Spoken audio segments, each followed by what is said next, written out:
নমস্কার, আমি অর্পিতা, টুকিটাকি অর্পিতাস ব্লগ নিয়ে আবারও চলে এসেছি আপনাদের সামনে। আজকে চলে এসেছি গ্যালাক্সি মলে, কারণ আজকে সোমবার বিকেলবেলাটা ওমের বাবার ছুটি থাকে।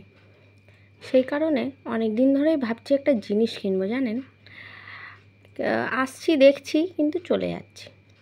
আর আজকে গরম বলবেন, এত ট্রিমেন্ডাস গরম যে মানে জাস্ট টেকা যাচ্ছে না, ঠিক আছে। আর হিউমিডিটিটা প্রচণ্ড বেশি আজকে।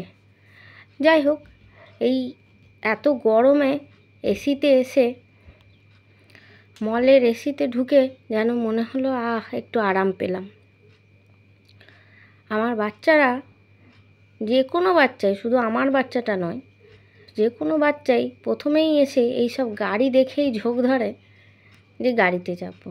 কিন্তু আজকে ওকে বলে নিয়ে গেছি, আজ কিন্তু তোমাকে গাড়িতে চাপাবো না, আজ তোমাকে প্লেগ্রাউন্ডে নিয়ে যাব।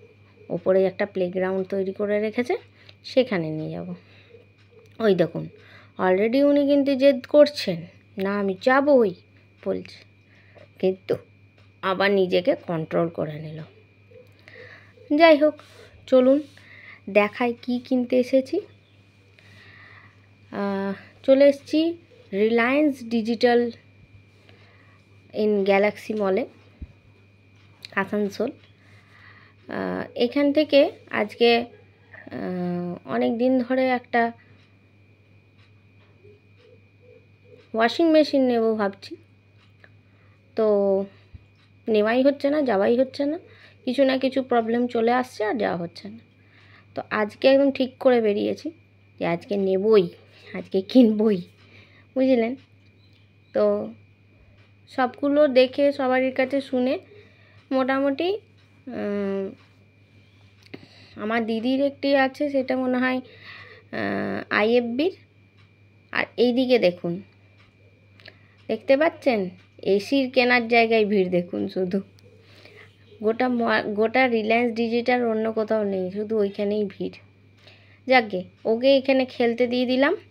আমাদের কেনা মোটামুটি হয়ে গেছে, এটা বলছিলাম আপনাদের, যে সবার কাছে খোঁজ টোজ নিয়ে দেখলাম যে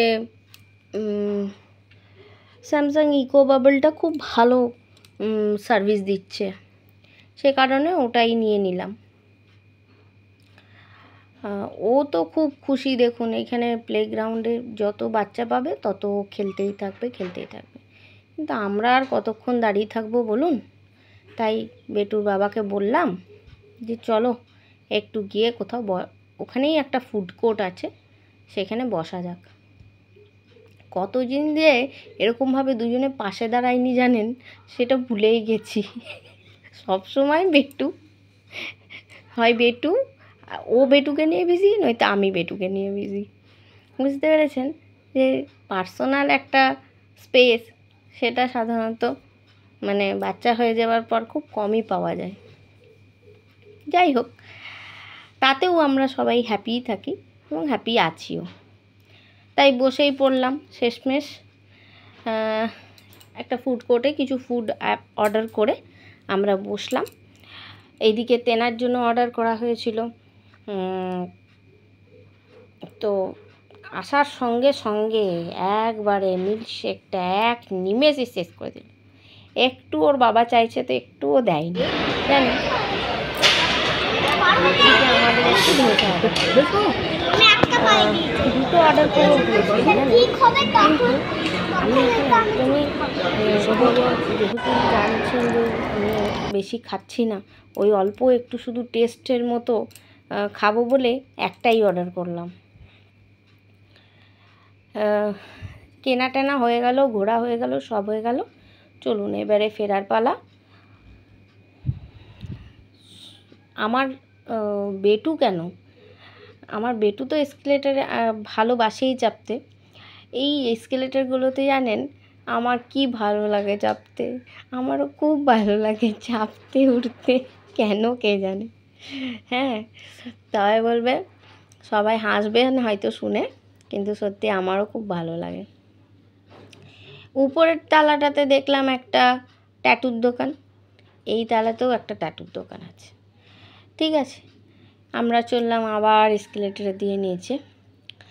তো কি হলো জানেন, কাল একটা ঘটনা, একটি মা দুটি বাচ্চাকে নিয়ে এসকেলেটর দিয়ে নামছে। তো ছোট বাচ্চাটি কোলে আর বড় বাচ্চাটি উপরে রয়ে গেছে। ও কাঁদছে, নামবো কী করে নামবো কী করে করে। আর ওর মা নিচ থেকে না বাচ্চাটাকে, ছোট বাচ্চাটাকে নামিয়ে উপরে যেতে পারছে, না বাচ্চাটা নামছে, ও দাঁড়িয়ে দাঁড়িয়ে কনস্ট্যান্ট কাঁদছে। এই দেখুন আরেকটা ট্যাটুর দোকান। ঠিক আছে, তো এবারে আমরা দিয়ে শেষে আমি দৌড়ে দৌড়ে গেলাম উপরটাতে, মানে এসকেলেটারটা চলছিল, কিন্তু তাও একটু তাড়াতাড়ি উঠে গেলাম, দিয়ে বাচ্চাটাকে আবার হাত ধরে নামিয়ে দিয়ে আবার আমি আর বেটু উপরে চলে এলাম। তো আপনাদের সকলকেই অনুরোধ করছি, কখনো বাচ্চাকে এসকেলেটারে একা ছেড়ে দেবেন না, বা এসকেলেটারে হাত ছাড়বেন না। কারণ এসকেলেটারে জানেন তো, একটু হতে কখন থেকে যে কী বিপদ হয়ে যায় এটা কেউ বলতে পারে না। তাই কখনো এসকেলেটারে বাচ্চাদের হাত ছাড়বেন না। বাচ্চাদের হাত ছাড়লেও অন্তত তাদের সঙ্গে থাকবেন। যাই হোক, আপাতত আজকে এ পর্যন্তই। সবাই সুস্থ থাকবেন, ভালো থাকবেন। আপনারা কেমন আছেন জানাবেন। আজ আবার দেখা হবে পরের একটি ব্লগে। ততদিন পর্যন্ত সুস্থ থাকবেন, ভালো থাকবেন। Good night.